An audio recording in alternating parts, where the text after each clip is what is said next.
तो class 9th का हम लोग इकोनॉमिक्स चैप्टर 1 का क्वेश्चन आंसर करेंगे। तो उत्पादन के प्रमुख साधन कितने हैं? उत्पादन के प्रमुख साधन 4 हैं।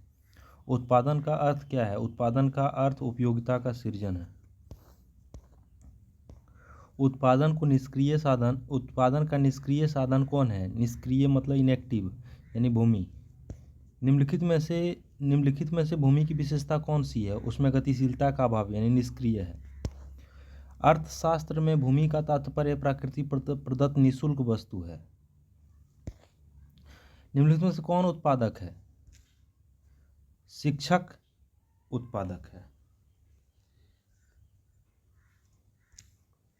कौन उत्पादक है? तो शिक्षक यहाँ पे उत्पादक है। उत्पादन में का साधन है कौन है? तो ख श्रम है। श्रम जो है उत्पादन का यहाँ पे साधन है। निम्न से कौन उत्पादन का साधन नहीं है? उपभोग उत्पादन का साधन नहीं है। उपभोग मतलब कंजम्पशन। अगला है वस्तुनिष्ठ प्रश्न। निम्नलिखित मतलब यही वस्तुनिष्ठ में से अगला प्रश्न है। निम्नलिखित में से कौन पूंजी है? तो बिना व्यवहार में लाई जाने वाली मशीन पूंजी है, एसेट है। जो व्यक्ति व्यवसाय में जोखिम वहन करता है उसे पूंजीपति कहते हैं। जो जोखिम लेता है व्यवसाय में, पूंजीपति का। निम्नलिखित में से कौन श्रम के अंतर्गत आता है? शिक्षक द्वारा अध्यापन श्रम के अंतर्गत आता है। रिक्त स्थानों की पूर्ति करें। श्रम को उत्पादन का मुख्य साधन कहा जाता है। शिक्षक के कार्य को मानसिक श्रम कहा जाता है। पूंजी अर्थव्यवस्था का भौतिक अथवा पूंजीगत साधन है। उत्पादन के विकास के साथ ही मनुष्य की आवश्यकता बढ़ गई। वस्तुओं और सेवाओं से उत्पन्न विभिन्न साधनों के संगठन से विभिन्न साधनों के संगठन से होती है। वस्तुओं और सेवाओं का उत्पादन विभिन्न साधनों और संगठन से होती है। नई तकनीक की वजह से उत्पादक क्षमता में वृद्धि होती है।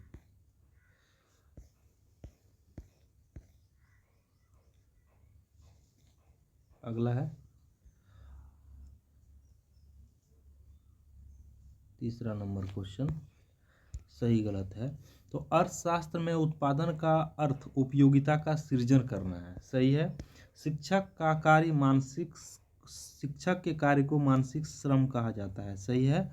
अर्थशास्त्र के प्रमुख तत्व प्राकृतिक साधन और भौतिक साधन है, सही है। भारतीय अर्थव्यवस्था एक मिश्रित अर्थव्यवस्था नहीं है, गलत है।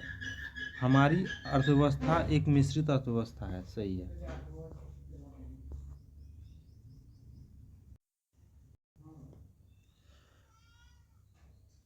लघुत्तरीय प्रश्न उत्तर 20 शब्दों में। उत्पादन से आप क्या समझते हो? उत्पादन वह प्रक्रिया है जिसमें संसाधनों का उपयोग करके वस्तुओं और सेवाएं बनाई जाती है। उत्पादन और उपभोग में अंतर कीजिए। उत्पादन वस्तुओं के बनने की प्रक्रिया, जबकि उपभोग उनका उपयोग करने की प्रक्रिया है। उत्पादन के विभिन्न साधन कौन कौन से हैं? तो भूमि है, पूंजी है। भूमि, श्रम, पूंजी और उद्यमिता उत्पादन के प्रमुख साधन है। फतेहपुर गांव के लोगों का मुख्य पेशा क्या है? तो फतेहपुर गांव का मुख्य पेशा कृषि है। भूमि तथा पूंजी में अंतर करें। भूमि प्राकृतिक साधन है, जबकि पूंजी वह वस्तु है जो उत्पादन में प्रयोग होती है। क्या सिंचित क्षेत्र बढ़ाना महत्वपूर्ण है? क्या सिंचित क्षेत्र सिंचाई का क्षेत्र बढ़ाना महत्वपूर्ण है? क्यों? हाँ, इससे फसल उत्पादन बढ़ती है और किसानों की आमदनी भी। उत्पादन में पूंजी का क्या महत्व है? पूंजी से मशीन, औजार आदि खरीदे जाते हैं और जिससे उत्पादन आसान और अधिक भी होता है। दीर्घ उत्तरीय प्रश्न 100 शब्दों में दें। उत्पादन की परिभाषा दीजिए। उत्पादन के लिए कौन कौन से साधन है? व्याख्या करें। वह प्रक्रिया जिसमें संसाधनों का उपयोग करके वस्तु और सेवाएं बनाई जाती है। इसके 4 प्रमुख साधन हैं। पहला है भूमि, प्राकृतिक संसाधन जैसे मिट्टी, पानी, है ना। इसके 4 प्रमुख साधन है। भूमि के अंतर्गत प्राकृतिक संसाधन आ जाएंगे, जैसे मिट्टी भी आ जाएगी, पानी भी आ जाएगी। श्रम, श्रमिकों द्वारा किया गया कार्य श्रम। पूंजी, मशीन, औजार, भवन आदि क्या है? पूंजी है। उद्यमिता, व्यवसाय शुरू करने वाला व्यक्ति या जो जोखिम उठाता है उसे उद्यमिता कहते हैं। उत्पादन के साधन में संगठन एवं साहस की भूमिका का वर्णन करें। संगठन उत्पादन के सभी साधनों को एकत्रित करके कार्य में लगने की प्रक्रिया है। सब उत्पादन के सभी साधन को एक जगह करके कार्य में लगने की प्रक्रिया संगठन है। इस प्रक्रिया में श्रम, भूमि, पूंजी को मिलाकर उत्पादन किया जाता है। साहस